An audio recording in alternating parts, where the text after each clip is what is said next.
Amigos de iRock, hoy vamos a estar entrevistando a un gran guitarrista finlandés a quien hemos visto en Chile junto a Insomnium y que el año pasado presentó una increíble banda llamada Cemetery Skyline junto a miembros de Dark Tranquility, Amorphis, Dimmu Borgir, Sentenced, entre otras bandas.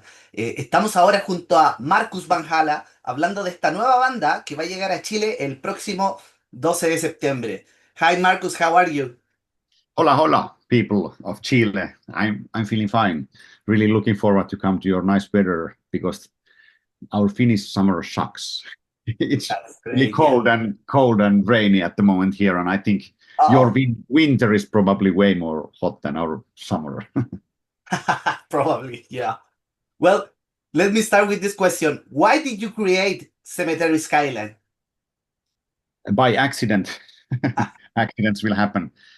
We were in 70,000 tons of metal cruise in 2020, and in the bar, of course, as all the bands are formed, which will never do an album, but by accident, Cemetery Skyline, I took things seriously about this bar discussion, and we did an album. So that's actually what happened, and it only just needed like a worldwide pandemic in between because this cruise was just before pandemic hit the world. So if you can say luckily, then all the touring ended, and then we had all the time in the world to write these songs, and I started to write gothic songs that we were discussing in this karaoke bar meeting, and then came out with some good songs.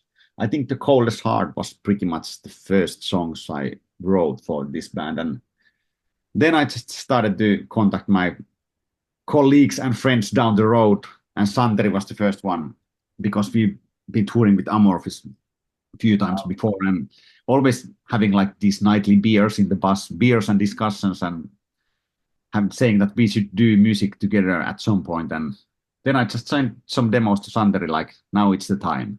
What do you think? And he was immediately in. And then we started to think about who might be a good singer for this. And we didn't first invent anyone because Peter Steele is dead. And then I just by accident listened Dark Tranquillity's Moment album, where is some super cool cleans, but just like few. And then I just contacted my really good buddy Michael that, do you like gothic music? And he said, yes. I was a huge gothic metal fan and gothic rock fan in the 90s. And then I sent my songs, and he was immediately in. And then we still contacted Victor from Dimmu Borgir to play bass because he looks like Peter Steele and he looks like a real gothic guy. And then lastly, we contacted Vesa from Sentence because he's the only real gothic guy from this band because he used to play in Sentence in the 90s, which made a gothic music. So there we have it. The band formed out really easily. Everyone asked was immediately in, and now everyone's marketing this band as a super group, which is an annoying term in my opinion. I would love to call it more like a band of brothers, band of friends, which we are. So Yeah, natural way of doing things have been yeah, happening with this band. yeah, I can see. Well, did you compose this way before, this kind of melodies? No, never. So this was totally new for me, and that made it really special. Also, like I had to compose having in mind that there's only one guitar in the band, like because in Insomnium and Omnium Gatherum there's two guitars, and I have always played with two guitars on stage, so that's also a completely new thing for me, which gives more space and air to the songs and dynamics. So I think it fits perfectly to Cemetery Skyline. It would not fit Insomnium and OG, but in this context, because Sander is such a good keyboard player, he can fill the space of second guitar, and that's about it. Yeah, great. I Well, think yeah, Michael was Michael was the mostly afraid because he's never done like an album full of clean vocals, and also he's never sang like a show full of clean vocals. So he was having mostly the doubts that can he do this, but after after was a really a while, challenge. yeah, he's a real talent. After a while, it became evident that he's a real singer. Yeah, of course. And well, what does Nordic Gothic mean to you? It as a start, it means start of something beautiful, Mm. start of something new and beautiful. Because it's been so amazing to do this music. Firstly, because we just started to do only music. We didn't have any plans with this band that we are gonna play in Chile in 2 years. That's what happens. But like, we just wanted to do music, which is something completely different than our other bands. And then through that, we started to enjoy this a lot. And then we did the album, and it became a really good one. Michael came out with this amazing concept about Nordic loneliness and people dying alone in the cities and just don't see any more other people, and they love it. That's the self-chosen loneliness of the North. Yeah. And that everything's been happening super easy and super natural way in this band so far. So it's been a therapeutic process. I'm not saying that it's really hard on my other bands, but this is way different than Oh, rest.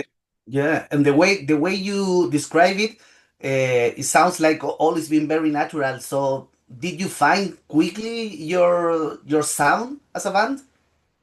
Yeah, this was the sum of the person in the band. Like maybe at first point we were thinking like we are just gonna sound like Typo Negative, but that never happened because Yeah. we are from Scandinavia and not from Brooklyn. So we have a completely different musical DNA, and I think this still sounds really Nordic that we are doing. It, even it's different than Insomnium or Amorphis, but still you can sense the Nordicness here. Okay. Well, and how did you approach to this new music? I mean, with your equipment, techniques, I don't know, you changed something for this new composition? Well, just the feeling of, like I said, you don't need two guitars now because there's only one guitar. It's the first band ever for me playing in a one guitar band, Okay. and it you have to do different kind of arrangements that they are really working because you cannot trust the guitar wall that's always present in Omnium Gatherum and Insomnium, and also that gives a way different dynamics to the music, and that you don't put guitars everywhere. So and music have to breathe more. And with the new songs, I've been doing less and less guitars. The songs I'm working for the second album, and I don't maybe in third album there's no guitars, not anymore at all. No, that's joking, but yeah, that's completely different mindset than on Insomnium and OG, and that thing keeps things fresh. Also, that's just the reason why I'm so hyped about this band because, like, if you see the members of this band, it's mostly extreme metal, melodic death metal, and black metal. The guys from the band, and this is nothing like that. We were thinking to do the kind of sticker to the album, like take Dimo Borgir, Amorphis, Dark Tranquility, Insomnium, Halo Effect, Omnium Gatherum, Sentenced, and forget everything about these bands. This is Cemetery Skyline. Yes, and talking about it, how's been the response of the fans? Maybe the more extreme metal fans. Do you have some feedback, or you have maybe more new fans, or fans that have this duality of this kind of music they also like maybe? Of course, mainly it's been really good reactions from the people, and mostly also new people that don't listen to Okay. our bands because, for example, in Finland, we got hugely popular in a few months because like Finnish radio stations took Violent Storm and Torn Away from the album to a playing list. So it's been in a mainstream radio playing like daily. So completely different people have found it than people that are listening to Insomnium, which I've seen on the gigs.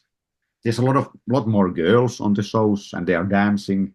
That never happens in Insomnium or Omnium Gatherum shows, barely.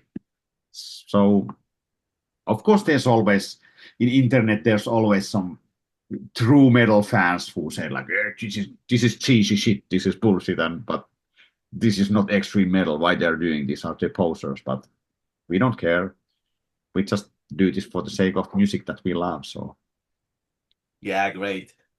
Well, about your last song, who came with the idea of the cover of I Drove All Night, and how did you give life to it?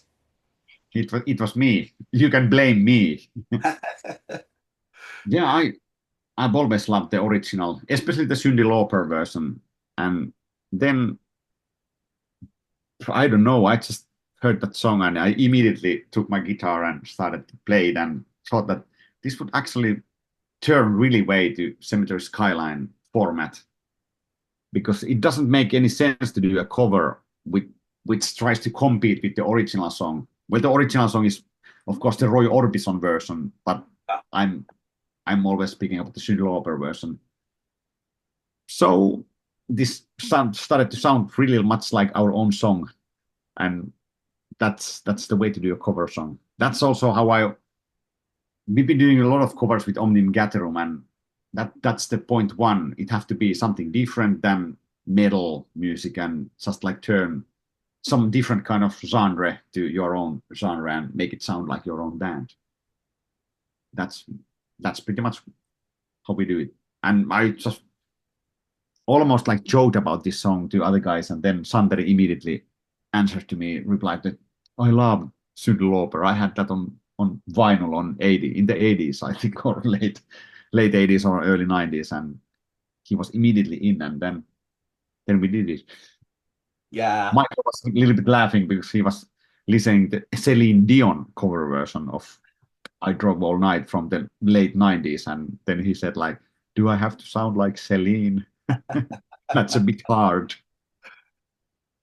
yeah. Well, it's a cool version. Well, Yeah, what do you expect about your visit to Latin America? nice weather, good food, pisco from Chile, pisco Yeah, cola. I don't.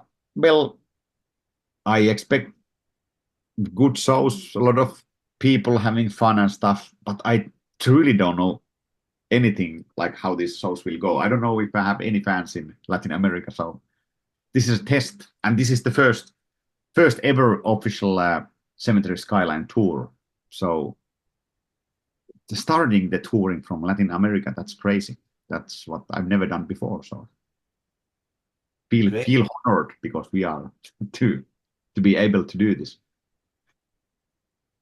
And did you was it easy to find the space with your other bands, other tours, you know, other plans? It's next to impossible. as, as you can imagine, all these bands in this group, our calendars are like impossible, and our booking agents are just losing their minds Yeah, because they would want us to tour, and we would be happy to do more shows, but there's always one band from the group touring. But in yeah, September, there is no.